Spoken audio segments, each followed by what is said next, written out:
All right, you ready? Yes. All right, so what's up, everybody? Thanks for clicking this video. Thanks for tuning into my channel. My name's Simon Hill, Black American from Louisiana, coming to you live from Budapest, Hungary. This is episode 36. I'm almost losing count. Sorry about the last one. I messed it up. I think I labeled it number 34 when we already did 34. But either way, this is episode 36 of our movie review, Simon and AKDI. And today we're doing a long-awaited one, The Color Purple, the remake that came out in 2023 with an A-list cast. We watched it last night, and I can say that I enjoyed it, but I do have some problems with it. What did you think about it, AKDI? Same. Like, I enjoyed it overall. It was a good movie because the original movie is so good. Like, the story is good, not the original movie, but story is so compelling. But I have some doubts about it as well. Yeah. When we finished watching it last night, like, this is how I know that we were meant to be together, because you said exactly what I was thinking, but I didn't say it the entire time. You said, I don't know if this is the type of movie that needs a musical. You get what I'm saying? I Yeah, think, why yeah. did you say that? Because like the story itself is so compelling, and it doesn't really need the music. And the music in this movie, even though it was good, it wasn't like stand out, like perfectly fit for those scenes.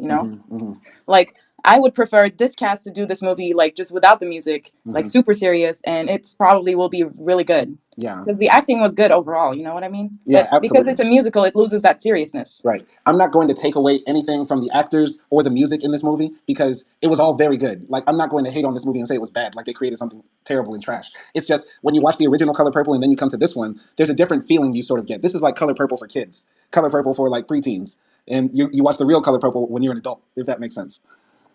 Yeah, yeah, definitely. It was a bit more tame. And of Hmm. course, like I said, music makes it, when it's a musical, it makes it a bit less serious, a bit less dramatic. Hmm. Maybe I think except Les Mis. Yeah. But yeah, overall, like I said, I didn't have a problem with the music. It was Mhm. just like the matching of the two. Yeah.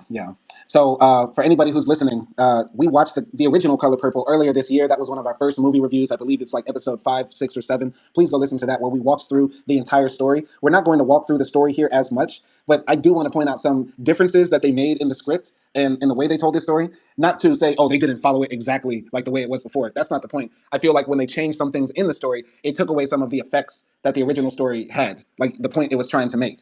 So, yeah, what did you feel about the inconsistencies and like how they changed the story or told the story this time? Did it bother you as much as it did me? Yeah, like there were times where like certain scenes I was expecting, oh, like what are they gonna do it here? Like how are they gonna do it here? And then those scenes never came. Hmm. And I was like, oh, like, they didn't include this scene or that scene. Like, Hmm. I don't know, like for example, one of them was, I guess, like a bit of like Nettie, like just working around in the, sorry, not Nettie, Celie, Hmm. working around in the house, because there was a lot of footage of that, I feel Hmm. like, Hmm. in the original movie. And then also like the dinner, the, ending dinner scene where in the original one, like, Celie has a whole dialogue and monologue and stuff like that. It wasn't as effective as the original one. Hmm. And I don't know, in the original one, like, Celie, this was one of like my disappointments. Celie was trying to kill Mister with Hmm. the shaving thing, and then like in the original one, there's such a tension because Hmm. Chuck is running to save Mister because she knows that Celie's gonna do something bad. But in Hmm. this one, it's like, Mister realizes it and then Hmm. like hits Celie's hand, and Hmm. Chuck comes up like in a car naked. I mean, not naked, sorry, Yeah. drunk, drunk with her new husband. Yeah. So it's like, there was like some disconnect. Like, why did they do that? Why would they skip that? But it's Yeah. also at the same time 2 hour, more than a 2 hour, almost 2 hours and a half movie. Right. But a lot of the time of the movie is music. Yeah, because it's a musical. Yeah. Yeah. So I think, that scene when Celie is about to kill Mister with the shaving knife and Shiv saves him, like you said, that's one of the best in the original. And the way they did it here is not as good. And I think a lot of that has to do with like Mister is not, as threatening or as scary in this movie, I would say. I feel like Mister is a bit more tame. What do you think? Yeah, I was reading letterbox comments last night, and someone said like Coleman Domingo is too likable to play Mister, which is kind of true. Like, he was likable, but in the original movie, like he was still sort of funny. Hmm. Like, some of the stuff that he said made him funny, like in a bad way, I guess. Yeah. I don't know, like in an evil way. It was evil humor, Yeah. but yeah, in here, yeah, like it was kind of likable. And once again, musical makes it a bit softer. And I did wanted to hear a Mister song. Absolutely. I felt Yeah. like that was needed. I was like waiting for it when Celie left him. Hmm. I thought maybe this is the time that he's gonna like belt out a solo, but it I'm didn't just come, and I was so Mister. disappointed.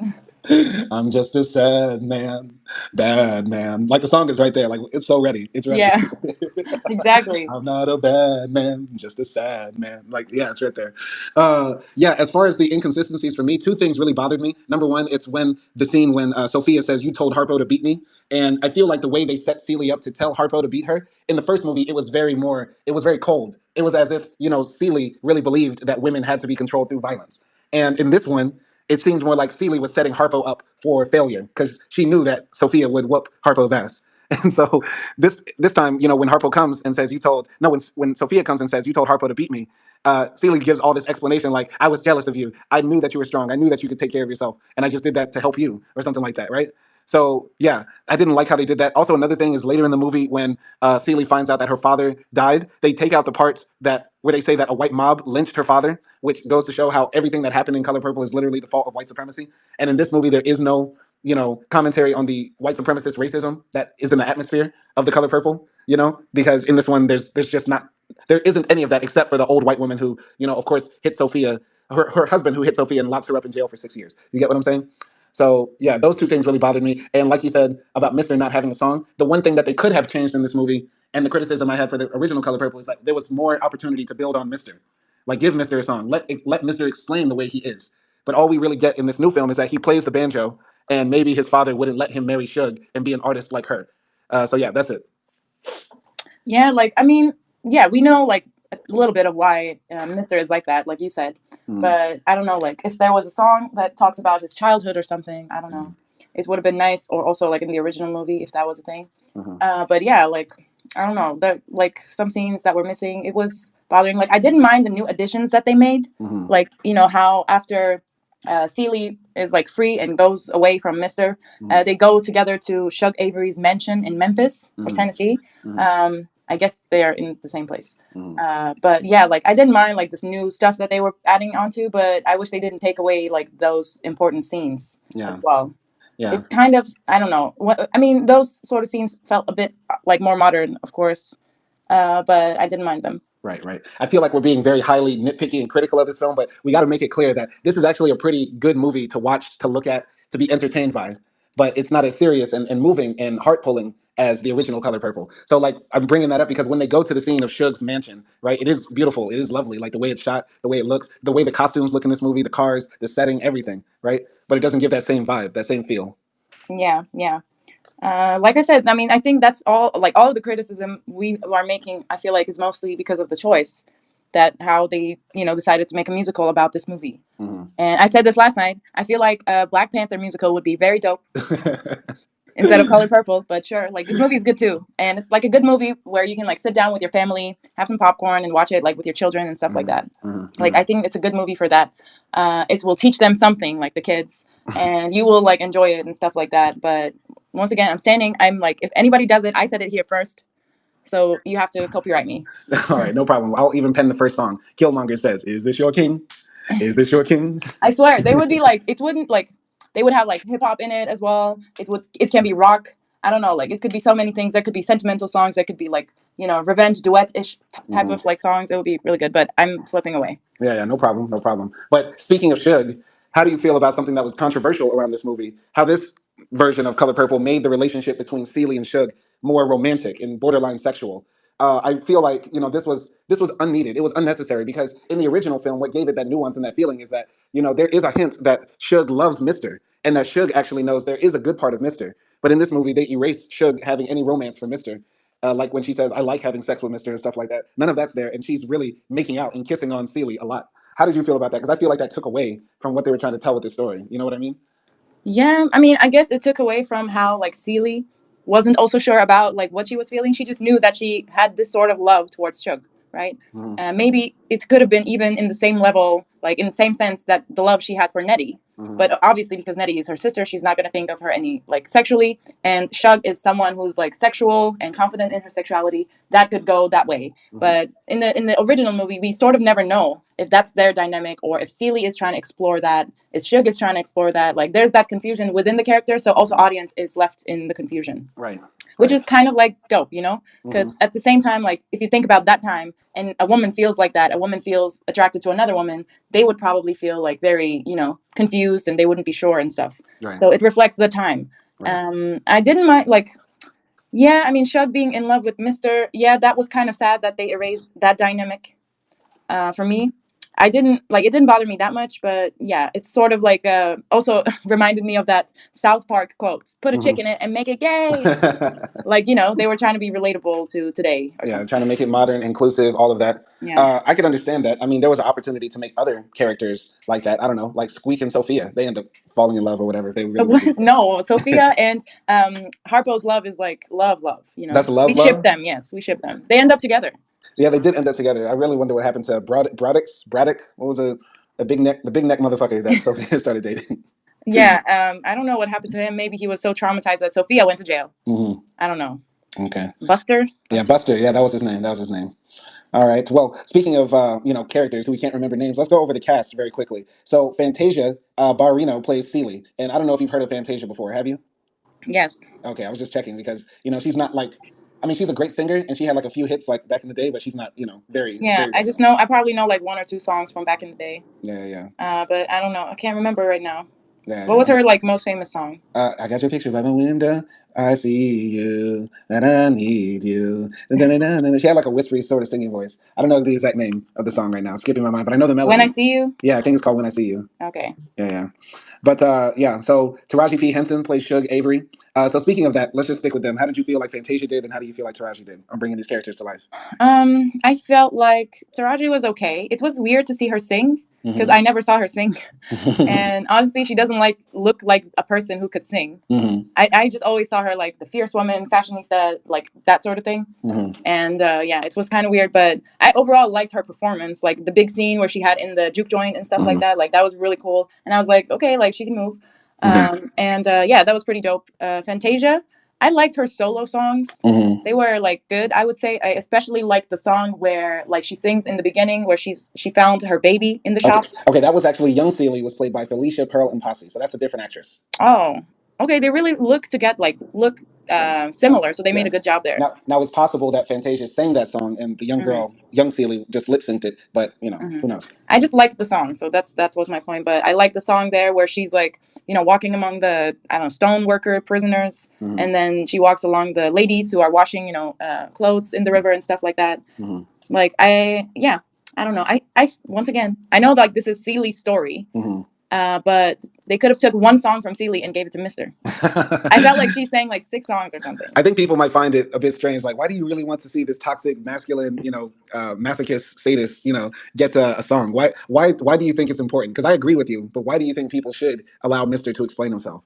I mean, first of all, like almost every big character in the movie gets a song. Hmm. Like even Harpo got a song, even Hmm. though it was a small song. So I feel like Mister should also get a song too because he's such a big character in the Hmm. movie. Hmm. And like we said earlier, we can like, for me, like the best time would have been when Steely left Mister, Hmm. and then we see him like belt out a solo, Yeah, yeah. and like we could understand maybe like he's mad, maybe he is like conflicting himself with all the things that he did to Celie, Right. but also still the need and wants to like keep her because he's he uses Celie Hmm. for himself and stuff Hmm. like that. So maybe we could have had that inner conflict, like some inner dive into his thing. Like it doesn't necessarily have to be like why he's like this, Yeah. but just something like that tells us about like inner Mister. Yeah, yeah, yeah, definitely. So the not giving Mister a voice does more disservice to the story, right? And one of the critiques people always have of The Color Purple is that this movie shows black men in a bad light. Now, I think even this movie shows black men in a good light, but because Mister is such a big and important character in it, not having him explain himself in this remake allows people to continue to unfairly critique this movie as being just bashing on black men. So yeah, definitely a missed opportunity right there. As far as the acting, Fantasia did great. I feel like Fantasia was too thick though to play Celie because Celie's supposed to be unattractive, and in the original movie they really played up Whoopi Goldberg being very hideous and ugly. But Fantasia, she got some she got some hips and thighs. So yeah, and it's the opposite for Suge Avery. The original Suge Avery, whoever played her in the original movie, I felt like looks better than Taraji. No offense. So when like in this movie, when people are like singing and praising Suge for being so glamorous and how, I'm like, I just don't see it.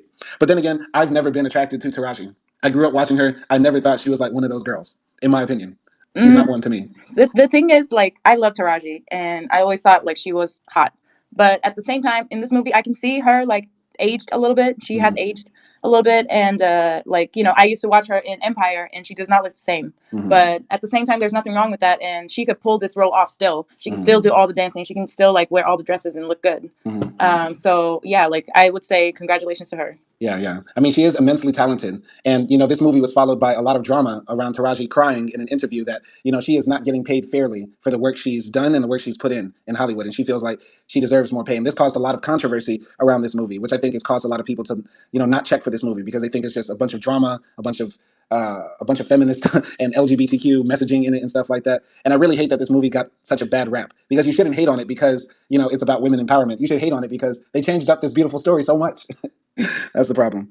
But I think another thing that's surprising about this movie is that the fan base of Danielle Brooks. So Sophia is played by Danielle Brooks, and I don't know if you saw the thread I sent you actually, but people are saying Danielle Brooks is a smash. People are saying that's the one. She looks the best. Are you surprised people are thirsting over Sophia now? No, I'm not because I will tell you the exact scene where I thought she was sexy as fuck. First of all, I love Danielle Brooks. I watched her in Orange is Purple. No, Orange is Purple. orange, Orange is is, the New Black. orange is the color purple. Celie goes to jail. I used to watch her in Orange is Black, Orange is the New Black, and yeah, I think she's a very good actor. And I think she was my favorite in the movie in terms of acting and singing and performance and everything. I think she did a very good job. And when she's singing the Hell No song, Mhm. and then at the height of everything, she goes out to the little porch that they have, and she says, oh, but he used to touch me so tenderly, and then like she grabs her neck and boob, and she takes her hand down, and that was so hot. And I feel like, I have such a respect for women who just like own up to their thickness, their sexuality, their looks, and they have so much confidence that they are super hot now. And their confidence and their character makes them super attractive. And I think Danielle Brooks is one of those ladies. And not that she's not beautiful, she is beautiful, but like the society tells us, these women cannot be beautiful because she's like too thick and things like that. So I love that, she doesn't care about that and she owns up to like her sexiness in the movie as well. Yeah, And I yeah. would assume like playing this character for her also like she contributed to her confidence Mhm. because when actors play characters, they get influenced by them in real life or they learn something from them. Yeah. And Sophia in this movie was also that unapologetic, I am sexy, I'm curvy, I'm big, but I am beautiful type of woman. Mhm. And yeah, all of that like being embodied in Danielle Brooks, I can see why people find her so attractive. Yeah, yeah, yeah. I mean, I think there was a lot of padding in those costumes, right? Because Fantasia ain't that, she ain't that wide, and Danielle Brooks ain't that big. When you look at the real actors and actresses versus the characters, there was a lot of padding under those billow dresses. So, yeah, I was surprised to see that she has such a big fan base. I'd never seen her before. She did a great job with Sophia, but I do think one of the problems in this movie is that they make Sophia an unlikable character, in my opinion. In the original movie, she was sympathetic and she was strong in this world that was very hostile to women. But in this movie, she's sort of dominating and bullying Harpo, right? And we forget that Celie, is the mother-in-law or the stepmother to Harpo. So she has a special connection to Harpo. She's seen him grown up since almost like her child, her son. And so when this woman, Sophia, comes into the house and starts beating on her, her stepson, right? I wouldn't be surprised if Celie said, beat her. You know what I mean? Because like you're beating on my stepson. You get what I'm saying? And Harpo's the first one that comes with like bruises on his eyes and stuff. But what do you think about that? Am I tripping? I might regret saying this, but I'm gonna say that. So what? I What do mean, you? okay, I'm not for violence in the home. Like, no to domestic violence. Obviously, it's not good. Don't do it. But it's like, it's nice to see the dynamic change every once in a while. Because in this movie, like, this one and also in the original one, all we see is Mister beating on Celie, And we always like see Celie getting abused by men, by his father, her father, by Mister, and everything else around, every other man around her. And so, sort of like seeing Sophia be the one who's doing this, because guess where she learned it from? Mm, From like she says, from her father, from her uncles, from her brothers, from her mm, cousins. mm. So like Celie, I mean Sophia doing that, it doesn't bother me, even though it should. Wait. So Sorry, let me. sorry to put it like that, Okay, but let me ask you a question though. Let me ask you a question. Your brother gets married, and your brother is getting beat on by his wife, and then he's like, "I want her to pay attention to me. I want her to listen to me. I don't want her. I'm not hitting her." What would you tell him? of course, if this happened to me, I wouldn't tell him to go beat her, and I would tell him to like either leave her or go see a couples therapist. Hmm. Like, of course, if this happened to like my brother and stuff like that, I wouldn't support it. It's in the movie, Right, right, and in the movie, I'm like, okay, it's a change. right, And it's right. not like, Sophia was always like this abusive. They actually do love each other and they show it. And yes, Sophia is sort of like bitchy and she yells all the time. But at the same time, like she's so sick of men not being able to do stuff without women, or just men being trying to be like this macho person when in the essence they're not, and women do most of the things around. So I think like that's where she comes from. It doesn't justify her hitting Harpo, obviously, but I think she, yeah, she does hit Harpo, but probably we don't know what Harpo said or did. Once Okay. again, it doesn't justify the hitting, but I'm just saying, like, I just feel like in this movie, Sophia and Mister are two sides of the same coin. Domineering people in relationships who can't take no for an answer. Like when Sophia, when she tells Harpo, "Bring me some tea," and then he brings her cold tea, and she throws it in the water and has a hissy fit. That's wild disrespectful. Come on now, ain't no excuse for that ever, ever. they Come on. literally make it up for that in 5 seconds. Yeah, She that's says like, toxic. "I want hot tea," and he says, "You're my hot tea," and like it's solved. It's all okay. All right. One thing that I have to critique this movie about, and I know we're just going off on the critiques and stuff like that, but David Allen Greer is the Reverend, right?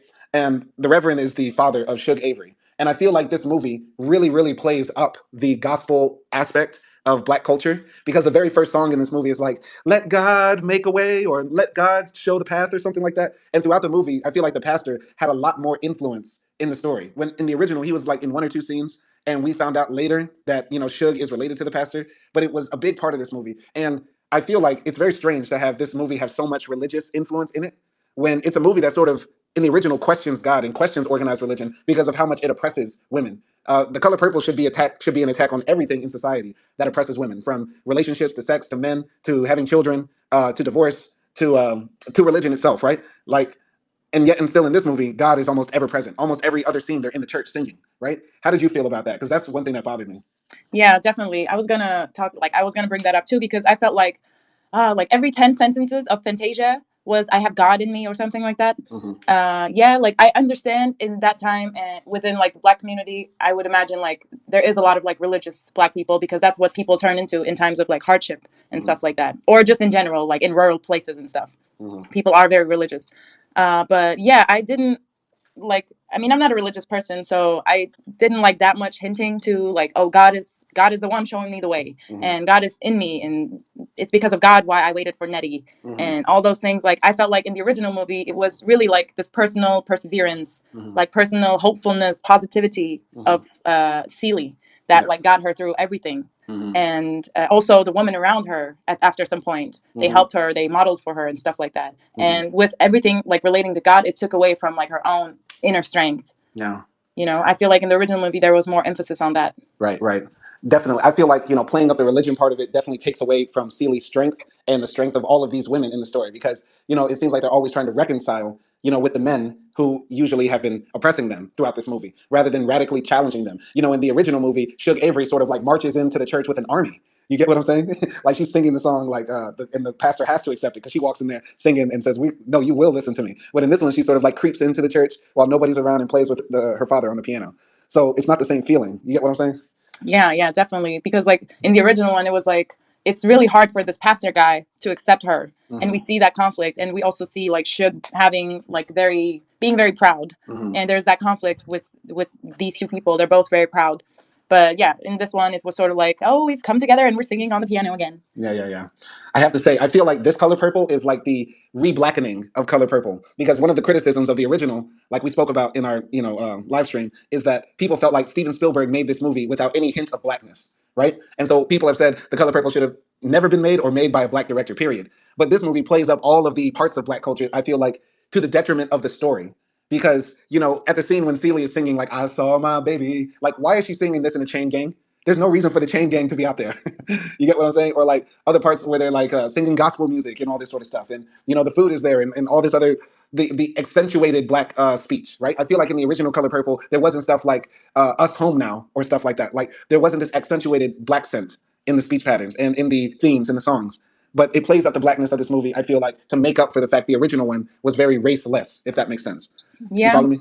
yeah. I mean, yeah. Of course, when that song came on and there were like, prisoner stone digging guys, I was like, why are they here? But Yeah. but I also felt like, okay, maybe like Celie is feeling like a prisoner, so they're representative of her feelings. Like, Hmm. I tried to make a connection, obviously, Yeah. but sometimes it was like too, weird. But also like, for example, how they did the last scene with the tree, Hmm. and that tree is also like a bit of a symbol of black people. No, am I Hmm. wrong? I mean, those trees are just in the south, so maybe they're in the background. Okay, I've just But seen like all the time, like in Beyonce's videos as well and stuff like that. Right. But Well, speaking of Beyonce, the director of this film, his name is Samuel Bazawule. He's Ghanaian. He also goes by Blitz Bazawule or Blitz the Ambassador. And guess what film he directed? Black is King. Black is King for Beyonce. Yeah. So this is his second big feature film, though he did make a film in Ghana. He's from Ghana. He's from Africa, and that's where I feel like his frame of references, right? His frame of reference is like Beyonce gave me this chance to make this very black African film. Now I want the chance to make this very black American film. And just put everything in there. So, like, black women washing clothes in the river, do it. Celie making cornbread, do it. Chain Gang, do it. Like, everything he could. Mr. playing the banjo, do it. Like, any black thing he could think of, he tried to just put it in here. Because, black is king. What did you think? Yeah. Like I was saying, I felt like the last scene was, more like black inspired than the original one. Because in the original one, they're just like running up to each other and stuff in front of the house, right? And this one is like it's almost like a cookout, Easter cookout. And for some reason, the Mister is invited too because he tortured Celie for 40 years, but it's all forgotten now that he bought a pair of pants. Yeah. And yeah, so but yeah, like he and also in this movie there was more emphasis on like the black magic, not black magic, but like the curse, right? Because in the original movie we don't see like the curse that much. And here it's like we see like Mr. crying like, okay, I accept the curse, like I'm gonna make it right by you and stuff like that. And so yeah. Anyway, but yeah, like I felt like all of that was a bit more black when you compare it to the original one. Yeah, like the last scene and the I don't know, Celie imagining Africans. A bit like it was more artistic with the colorful dancing and stuff like that. Like I can understand it's a musical, of course. Maybe they should have put a song there, an African song or something. Right, but the scene when she does imagine Africa, and the people are like dancing and they're carrying the chief and stuff like that, and how they retold that story of what Nettie's life in Africa was like through the letters, and she's imagining it all. I really did like that scene, probably a bit more than I liked the way they did it in the original, just because it was like Celie walking through all of those events, right, rather than just them doing like a flashback montage. So I liked the way it was done in this film, as for that part, and I really also liked them showing the curse on Mister, because like he goes out into the field and like there's bees in the plants and all of his plants are sick, and then he has to burn the field. And I thought during the scene when the field was burning, like a little Bob Marley was going to run out, being chased by his father on horseback. Didn't you feel that too? Which one? Sorry. In the scene when Mister sets the field on fire. Yeah, that was like I liked it. No, I said, didn't you imagine that little Bob Marley was going to run out of the field? Oh wow, no. Okay, I can No, tell I you're paying wasn't attention. thinking about that. Sorry. Anyway, yeah, so I was like, okay, this is how Bob Marley is going to enter The Color Purple. No, and then he's gonna sing like one of his songs. Yeah, but anyway, yeah, overall, this film is okay. It was just okay. I feel like compared to the original, of course, it's going to fall short. And yeah, I just want to give a shout out to Alice Walker, because I've done a bit more reading on Alice Walker, the person who wrote the book that inspired this film series. And she is one hardcore badass lady. Like, she's a hardcore leftist, communist. She travels to Cuba. She tried to get on a boat to go to Gaza to give people food and almost got killed by the Israelis. The Israeli government literally has it as policy that anytime Alice Walker's name is brought up, they have to call her an anti-Semite, because that's how raw she is with what she says about speaking up for the people and the oppressed. So anything related to Alice Walker, I'm always going to stand behind. She's the realest, the trillest. And I feel like, maybe she probably wouldn't put her stamp on this version of The Color Purple, but she probably does it for the check, so she can continue to be radical, wild, and free. So yeah, that's all I got to say. Okay, yeah, I mean, that sounds hella cool. She sounds really cool, and yeah, this is okay. I would say it's not like that memorable. Like the original movie was definitely more memorable for me, and like there isn't anything wrong with it in terms of like the songs or acting or whatever. But I just feel like what saves or what makes this movie is the story and the acting, and songs are a bit extra. Like it's a bit unnecessary. So that's why like it's not like in your face perfect. Yeah. So and we have those things like the story and the acting in the first movie, in the original movie as well, and it's it's more detailed, it's better in terms of the storytelling and stuff like that. So that's why like this one falls a bit short for me. Yeah, this movie missed some opportunities to like change up the story to make it more relatable and real, by missing the opportunity to build on Mister, to build on the father. It missed the opportunity to really try to build that universe bigger on these characters and put more depth into them. And yeah, overall though, it is enjoyable just to watch it. You can put it on, enjoy it. But would I recommend it? Yeah, I give it a good 6.5 or 6. Yeah. Okay, I mean, if you're feeling for the mood for a musical, yeah, you can put it on. I wouldn't necessarily say like go and watch it, like you have to, but it's still good. It's still fun. If you want something like I'm not gonna say light, because I feel like the story is not light, but yeah. Anyway, if you feel like music, you can watch it, and I'm gonna give it a 6. Yeah. Yeah. Yeah. So we agree on the score. Just one more thing, one more criticism that people might have about this movie that came to mind. They might say like this movie is it's disrespectful to make this a musical because it deals with so many deep topics like incest, pedophilia, domestic abuse, and that sort of stuff. I get to see that because out of all the Steven Spielberg movies, why didn't Schindler's List get a musical? Oh, okay, it's okay to make fun of black pain or make light of black pain, but other groups of people's pain we can't make musicals out of that, right? Um, and yeah, something else people might say is that there's too much emphasis on there's no more ambiguity in the movie, right? Like the love between Suge and Celie, that's no longer ambiguous. It's in your face. Whether Celie forgave Mister or Mister, accepted what he did was wrong. In the original, that was ambiguous. It's not ambiguous here, right? So those are some critiques people might have, and I can understand them if they really might walk away from this disappointed at how this story was Mm, retold. I mean, like I would understand the ambiguity part because yeah, like in the first movie, it allowed the audience to make interpretations, which I like. Mm-hmm. But like just because something is a musical doesn't mean it's less serious. I don't get that. Mm. I mean, music. The way the music is here, it's not all sad, dramatic music. There's like happy songs, right? It's, Yeah, but there's still like there are songs about woman empowerment, or there are songs about like finding the hope within you and stuff like that. Like mhm. they're inspiring. Not they're not like making fun of the situation. I just feel like remember that song that Halle Bailey sings. You got to keep it pushing, keep it moving, and nothing's gonna take your light away. That's that song. Mm-hmm. Okay, that girl just got raped by her father. Her sister literally just got raped by her father and gave the baby away.